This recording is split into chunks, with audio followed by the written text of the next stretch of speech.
And the next speaker is Paavo Pylkkänen. His topic is Dialogue to the Rescue, Bohm's take on the Bohr-Einstein debate. And Paavo is from University of Helsinki, our project leader, a leading Bohmian, and a very nice fellow. Go on. Thank you. We pay him to say those things, so. Anyway. Okay, great. Here we go. And right, so let's go. So what I'll first say a little bit introduction to David Bohm, like explain a little bit why he got interested in this Bohr-Einstein debate, and also why, what's this dialogue, and why did he feel that this is.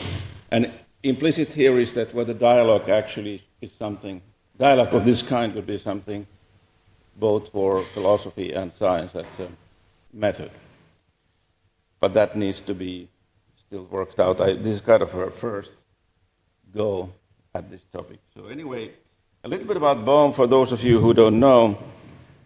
I mean, he was born 1917, died in 1992. And there's a historian of physics, Oliver Freire, who wrote recently a biography. There's another one by David Beat earlier. And anyway, so Freire tried to summarize the legacy of Bohm to physics. So he actually started out with making, if you like, mainstream contributions. Founded plasma physics with Pines, theory of electrons in metals, and quantum mechanics, and of course, with Aharonov, they discovered the AB effect. And there were the alternative interpretations of quantum mechanics. There, of course, I mean, like the sociologist of science, Trevor Pinch, did a kind of Bourdieu-style analysis of Bohm, that he first collected capital by doing a lot of stuff in mainstream physics, and then he used that capital to try to make a revolution with these alternative interpretations. And early on, he wasn't terribly successful with that, but anyway, that's been like, so in sociology of science, people have studied Bohm because it's kind of interesting in many ways. Anyway, so, but importantly, Freire thinks that main legacy in quantum mechanics was his contribution to keep these interpretation debates in quantum mechanics alive in times when many physicists thought it should be closed. So this again reflects the idea, this is the sort of to shut up and calculate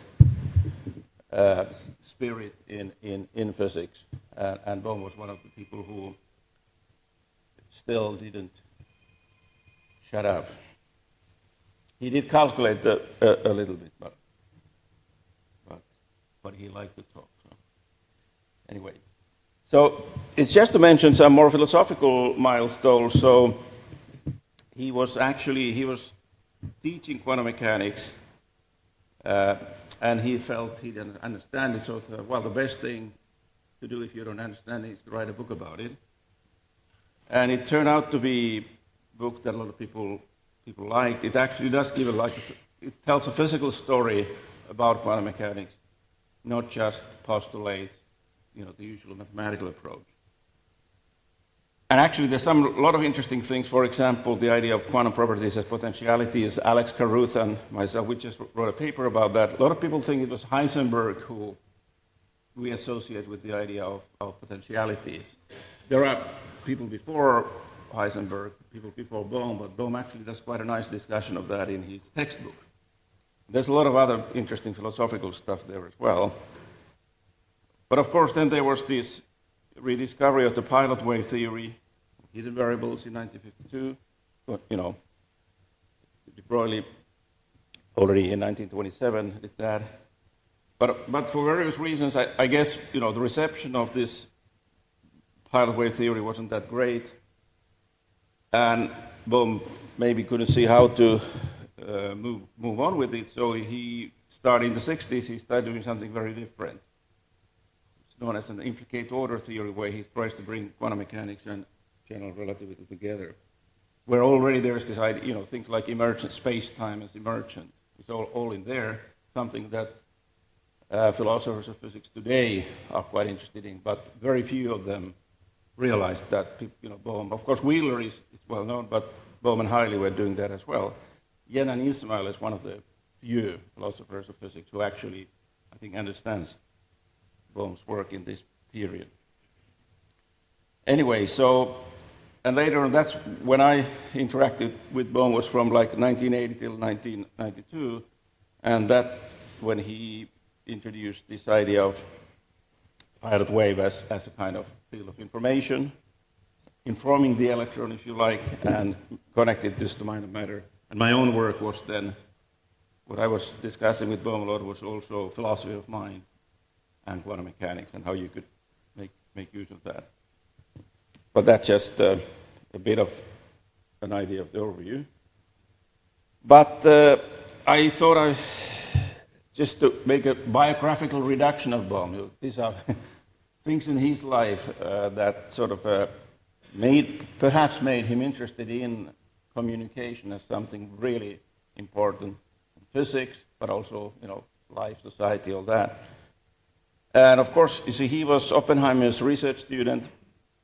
That was great for him because Bohm he came from very quite humble origins from Wilkes-Barre, a mining town. His father was a furniture dealer, wanted Bohm to become the best furniture dealer in Wilkes-Barre, didn't like physics. A lot of us get support from our parents. So for him to get into the Oppenheimer circle was a real race or lift, and he, of course, enjoyed that tremendously. But then there were some issues I'll mention a bit later. When he went to Princeton, he discussed a lot with Einstein, but even there were some troubles which I'll mention. So that the list is not completely male, there's actually a book published, Letters to Three Women, where politically Bohm had to go to exile in Brazil, and he was writing letters to his. Some of them are maybe like girlfriends, and others are colleagues. Maybe Hannah Lowe, there was, I think they tried to maybe get. But this is kind of an interesting correspondence for anybody who's interested. The book is called Causality. Chance, I think it's edited by Chris Talbot. Of course, there was Niels Bohr. I'll say something about that as well. In the 60s, Bohm by the end of the 50s, he was very frustrated with politics. I think the Rutschev revelations made him realize that the Soviet experiment was not as great as he thought. So there was kind of a crisis of worldview. I guess he had frustrations with science, and this led him to search answers from elsewhere beyond science. He felt science is not going to make mankind happy. You need some other dimension, and that's how when he discovered Krishnamurti, that was really very important for him. But then there were also difficulties there, which I won't go into, but David Peat describes them quite nicely in the biography of Bohm. He also had a long correspondence with an artist, Biedermann, which I actually edited that correspondence to Routledge. That's very interesting. Again, Bohm trying to move beyond physics, but there were some interesting troubles with communication. I think Bohm was trying to convince Biedermann that Krishnamurti is important, and Biedermann wouldn't really have much of it, so they had a bit of a failure of communication there as well. A very interesting recent book is Letters to Jeffrey Boom, which is published just a few years ago. It's called David Bohm's Critique of Modern Physics. Dimare was a psychotherapist in London who had an idea of dialogue as sociotherapy. So he did group therapy and think this is for the whole society. And Bohm participated in those sessions and immediately saw that this could be, he suffered from depression at the time, but he saw that this could be actually something important for society. And then what we might call blue fire, like the last important thing for Bohm was then what he called dialogue. And so that's a bit of an overview that But here is Bohm picture of Bohm and Oppenheimer, and you can see Bohm very happy there. But he wasn't. What happened was when Bohm was he had to go to Brazil. This was the McCarthy business. He was too pinko, and they sent they were suspecting physicists maybe talking too much to the Soviets. Bohm apparently wasn't engaged in any of that, but they were kind of all suspected, and so he had to leave the country to Brazil. And there he did his variable thing, and he was, of course, expecting a lot of discussion. There was no discussion. And there was a guy called Max Dresden, who was in Princeton at the time, and so he went with the Bohm papers to Oppenheimer and said, why isn't anybody talking about this? And then Oppenheimer said, okay, let's have a seminar with Pace and others. So they had this seminar and discussed, and Dresden reported that they said they didn't find wrong, but they kind of did, there were reasons why they didn't like the paper. So apparently Oppenheimer said, if we cannot disprove Bohm, we must agree to ignore him. Bohm probably didn't know this at the time, but anyway, it was kind of it's a nice thing to come from your PhD supervisor. So Bohm actually never did a proper PhD because he worked on the Manhattan Project and his papers were classified, so he didn't have access to his own PhD thesis. So Oppenheimer just wrote to the university that gave him his PhD. But that's another story.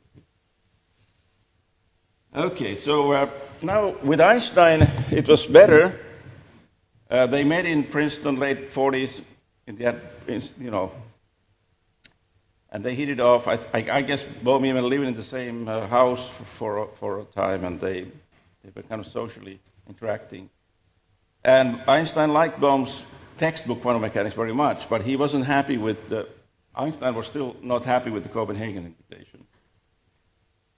Because, Bohm was still, in that book, Bohm was trying to articulate a physical picture within Copenhagen invitation, which is very different from a more anti-realist takes on the theory. And so anyway, Einstein encouraged Bohm to look for an alternative. And so some people report that Bohm was shocked after the discussions with Einstein, but there are different stories. Anyways, what happened that Bohm started thinking about the problem, and he soon independently discovered and made complete the pilot wave theory that de Broglie had presented in 1927 in the Solvay conference, but the big boys really wiped the floor with de Broglie, so he gave up his theory. And actually, de Broglie was one of the only major physicists who liked the pilot. He kind of began again to support his early ideas, because Bohm showed how you could make them work. Answer the objections, if you like. But you see, even Einstein thought the Bohm theory was too cheap, and there was, he didn't like the non-locality of the theory. Of course, today we have experimental evidence consistent with non-locality. So, quantum mechanics, Bohm theory work. But Einstein didn't get excited. I mean, he wrote this thing to letter in Max Born. Max Born commented, this is exactly the kind of theory Einstein wanted to have. But, now we got it there, and he doesn't like it anyway. Now, Bohm, he reported, he told me that he was particularly unhappy about this because, you see, even Einstein doesn't like it. Einstein, who was looking for this kind of alternative to quantum mechanics, why would anybody else?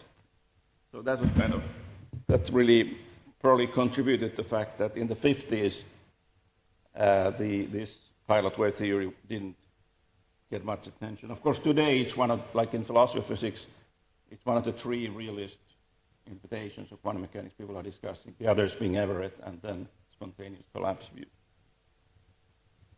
It was like, Bohm died in 92, and this theory was in the cover of the Scientific American in 94. For a rock star to make the cover of the Rolling Stone is important, and Bohm didn't see his theory to make the cover of Scientific American. So this is David Albert's article. But I think he did already in the 80s and 90s. There was more interest. So anyway, now with Niels Bohr, Bohm's experiences. he visited Bohr in his house in Copenhagen, and so he was eagerly trying to explain the pilot theory of Bohm. Bohm could be quite insistent, so you discuss with him, so it wouldn't be easy out. Now, just when Bohm thought that the penny was about to drop, Bohr is going to, now he's going to get it, let's keep going. Bohr dropped the big box of matches to the floor, and by the time he gathered them, the intensity had dropped, so the folklore has it that Bohr did this on purpose, not just to Bohm, but to other people if he felt that he wanted to get. But you see, now there are things. The Feyerabend was actually in Copenhagen when Niels Bohr first read the pilot wave theory. And Feyerabend reported that Bohr was amazed. It's not that he was shocked. So there are all these different stories. But in the end, he didn't, of course. I think he maybe have said that in the end that it was too not what he was looking for. So anyway, just we've briefly seen that Bohm himself had difficulties of communicating his ideas to both Einstein and Bohr, but of course, which is much better known, is that Einstein and Bohr had difficulties of communicating with each other. And this led Bohm to study the breakdown in communication within science, especially as it arises in connection with these discontinuities between the formal and the informal languages used by scientists. So there's the mathematics, and then there's the kind of blah blah that people do around the mathematics, if you like. And so why focus on Bohr and Einstein? Well, this failure, in a symbolic sense, still prevails in physics today. If you like a metaphor, Bohr and Einstein were like these parents that who kind of. Maybe there's a sort of a divorce, and then you can look at Bohm as the child who was trying to figure out his parents, what happened, why did they? So it wasn't only about his communication with them, but somehow there's this kind of, it's like, I don't know, it's not Hamlet, but it's a bit like that. Anyway, so this started in 1920. When they start also to discuss these philosophical issues. And here we have the Solvay conference. This is actually when de Broglie presented the pilot wave theory, but anyways, that's also when Einstein and Bohr discussed. And throughout the 30s, they were involved in a long series of exchanges on the way quantum theory should be interpreted. The way it usually works, Einstein would come up with a some kind of experiment to show that quantum mechanics is wrong, and then Niels Bohr would sleep on it, and in the morning he would come, like in a conference like this, come in the morning and show how to answer Einstein. And a particularly beautiful case was this, particle in the box experiment where Niels Bohr was using Einstein's general theory of relativity to show that quantum mechanics works. So using the enemy's weapons against enemy's own weapons against themselves. I mean, enemy in a friendly way here, of course. Anyway, so here they are, and you can see the relaxed attitude. This is an early picture. Anyway, so now we'll go to Bohm's take on this Bohr-Einstein debate.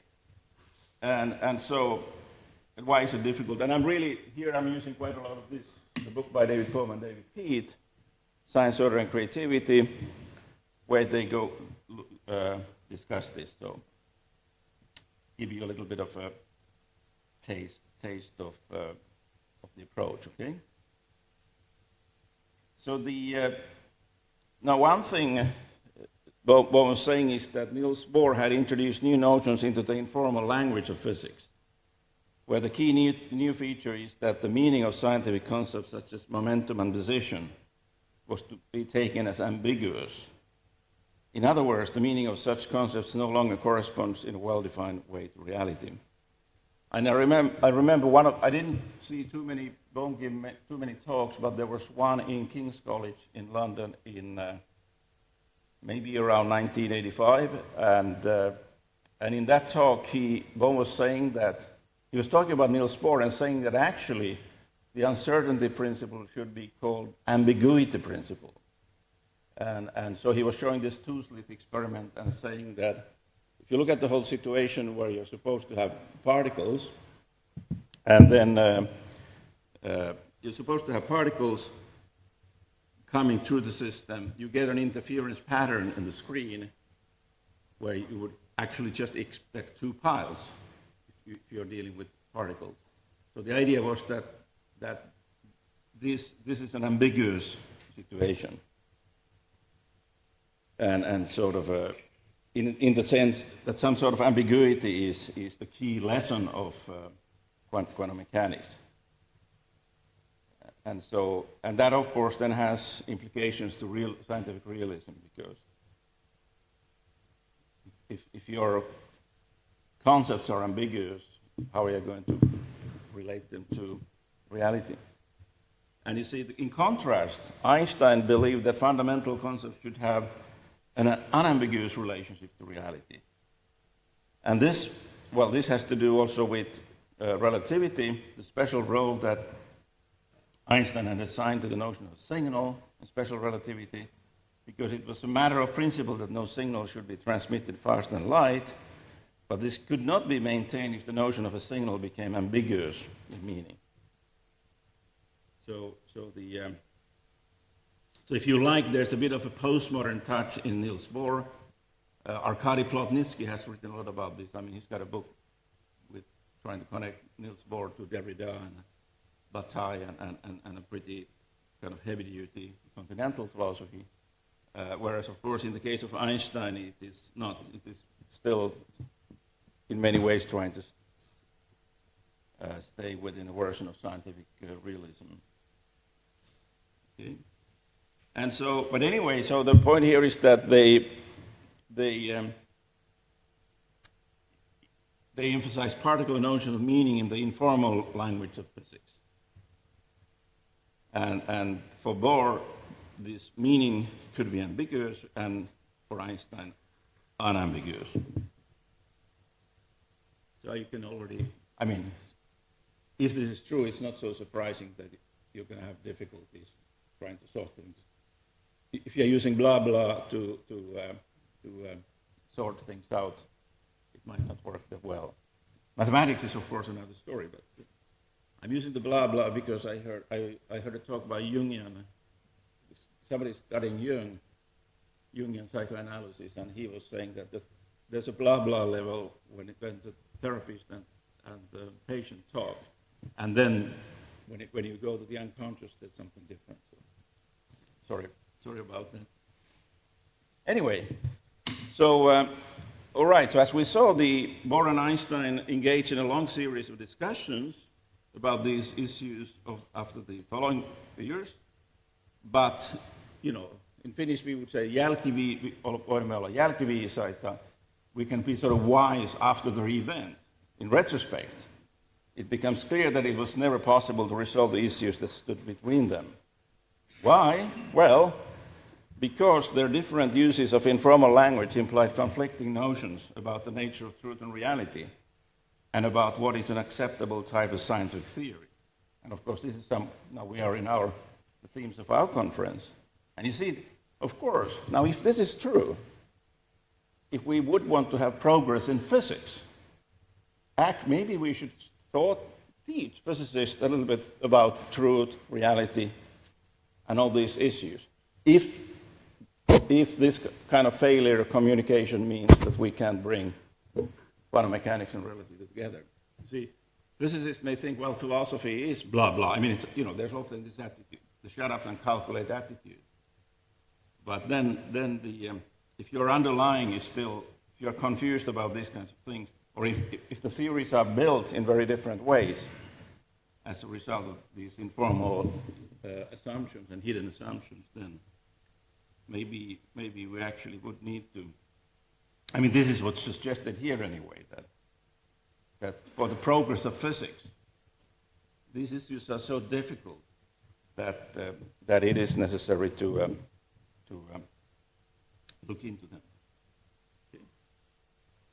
Anyway, and as you know, so what happened there is that Bohr and of course many physicists began to feel that Einstein had turned in a reactionary way against his own original revolutionary contributions to relativity and quantum theory, where Einstein, for his part, felt that Bohr had become caught in what he called a tranquilizer philosophy, which avoided fundamental questions. And so but you see, the thing is that, of course, if you look at it, somebody said, physicists praise Bohr, but they think like Einstein. Because actually Bohr is terribly difficult to understand. I mean, Bohm thought in the 50s when he was writing the book that he was representing Niels Bohr's point of view. But Bohr never, and he sent the book to Bohr, but Bohr never replied. And I think Bohm told that he acknowledged that it's only in the 60s when he started interacting with the guy called Donald Schumacher, who studied Wittgenstein, that he started to understand actually what Bohr was saying. So it's not surprising that physicists don't understand Niels Bohr, but still they praise him and think like Einstein. So that's another confusion in physics. Okay. But anyway, so this is the, getting to the dialogue part, and then I'll leave some time for discussion. So anyway, the two men had begun as good friends. Einstein said that he had initially felt a real love for Bohr, and even Bohr, after Einstein had died, he said that when he was writing, Einstein was in his shoulder, so he was still having these discussions. But you see, then he wasn't having them in this party because Hermann Weyl felt that it was unfortunate that somehow the discussions have died down. So there was a party in Princeton, and there Bohr and his students were at one end of the room, and Einstein and he's at the other. So the interpretation is that they had really not that much to say. I mean, this is just a sort of story, but it's part of the folklore that people felt kind of bad about it. Why aren't they not talking anymore? And now Bohm and Pete would say that this story shows this enormous power of informal language, which would form a significant part of the tacit infrastructure of science. That's what Bohm and Pete use instead of paradigm, okay? Tacit infrastructure of ideas. And it hints at the actual way science is carried out in practice. And you see, the thing is that in this example is that they really tried. They really discussed for a long time. They didn't give up easily. But importantly, the differences did not arise within the mathematical formalism itself, because Einstein agreed that the formalism is essentially correct. But because the different ways they were using the informal language, the two men became separated by an abyss. And you see, you could say that this is again, Bohm felt that this is a serious issue, because if we think of relativity and quantum theory, there is now no common informal language that covers them both. And we have two theories fundamental existing in an uneasy union with no real way of unifying them. And that's still, this is written in 1987, and it's pretty much still there. A lot of people are trying to do various things, but I don't think there's anybody's terribly happy about. And so, again, this is from another context. This is actually from another study that Bohm would say that what's important here is the fact of the failure of communication, not so much the content. And so, if this is a bit of a pessimistic description, but you could say that physics has split into mutually irrelevant fragmentary parts, rather than a dialogue in which something new would come. And you see, as we know, even with quantum theory itself, there is this failure of communication between these various interpretations, where I think the situation is a little bit better now than it was back in the 80s. But still you can see there that there have been times that people really, when I got into his 1980s, it was pretty rigid. and dogmatic the situation. It's better now, I think. And so, anyway. But let's move on to this. So the attitude could be that we think of approaches as rivals and we try to convince others. And so, but even there, we don't give attention to informal language, we focus on the mathematics. Okay. Now finally to just a few minutes and I'll get through this part. You see, so that's when they proposed that this free dialogue could be the solution. And dialogue in what sense? Well, what's needed is for each person to be able to hold several points of view in a sort of active suspension. And while also caring for the other people's ideas. And the idea is not to accept or reject particle points of view. It's a bit like Pyrrhonian skepticism for philosophers, where the primary thing here is that we try to understand what these viewpoints mean, rather than immediately judge whether it's kind of right or wrong. And so you see, ideally what happens is that you would have a number of different approaches together in the mind, and you can start a dialogue in your mind between them. And a kind of free play in the sense that if you are not rigidly attached to any point of view, not even the one that you like, you might actually be able to create something new. I mean, of course, there's maybe a little bit of sort of Hegelian synthesis idea here, and kind of a vertical takeoff. That if you have this as a ground, and so you see the question is whether Bohr and Einstein could actually gone deeper and have this kind of dialogue with each other. It's like taking them to a marriage therapist, right? So sort things out, and so anyway, and so. You see, the suggestion here is then that this dialogue could still be possible, but what it requires that scientists shouldn't be absolutely committed to particular worldviews. So as long as people are really rigid, you're not going to have the dialogue because they don't really care about other views. And the other question here is really give more attention, not just to the mathematics, but also to the blah blah. The informal language. It's not really blah blah in a silly sense, but okay. And anyway, so more generally, this is the final claim: the opening up of a free and creative communication in all areas of science would constitute a tremendous extension of the scientific approach. Its consequences for humanity would, in the long run, be of incalculable benefit. So this is kind of the optimistic utopian vision, if you like that how science could be extended if there would actually be this dialogue and creative communication. But anyway, thank you very much for that.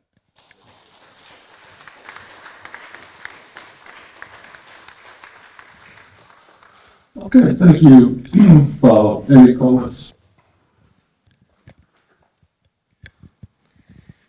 Thanks for this talk. I really enjoyed it. When I do work on foundations of quantum theory and I'm talking to folks that are involved there, especially scientists, the issue seems less to me that there is a rigid adherence to a bunch of different worldviews, and more that there's a lot of imprecision in the expression of what they're committed to begin with. So while the idea of free and creative communication sounds great, I'm worried. What I want is free, creative, and precise communication, and I'm just wondering whether you agree with that and how to encourage it. Yeah, no, that's of course a good point, and I think in the sense, like I briefly mentioned that I feel that at least in quantum mechanics, the situation has changed somewhat. But of course, well, I think it's a question of one should, if you would look at it from this point of view, you could then try to see a little bit from the meta level, look at particular debates, And I think we could easily find examples even in contemporary times where people are not really communicating. Even within the Bohm theory, you see, within the Bohm theory, there are all kinds of Bohmians.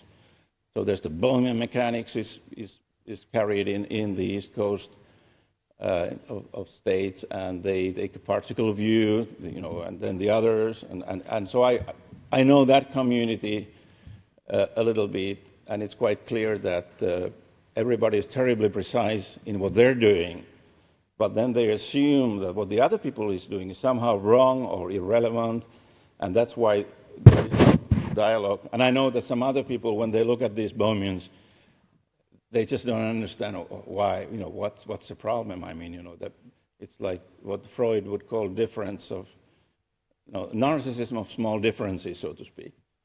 So in that sense, perhaps, I don't know, but I completely agree that if the discussion would be too imprecise, then it's not helpful. Yeah.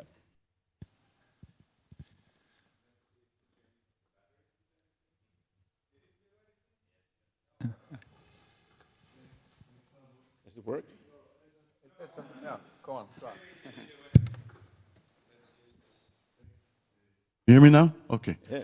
Thanks, Paavo, for a great talk. I really enjoyed this talk. And first of all, I think that the accuracy is a bit overrated in this context because, again, I mentioned that if you look at the arguments between Chalmers and Dennett, for years, they hit rock bottom where it's based on basic intuitions that are completely different. They both realize and admit it, and they basically stopped arguing, and the argument kind of froze in that situation. So it's not a matter of having more accurate philosophical analysis that would somehow convince one that the other is wrong, but they realize, both of them realize that the intuitions are so deeply seated that there's not much they can do, and so accuracy doesn't always resolve these disagreements.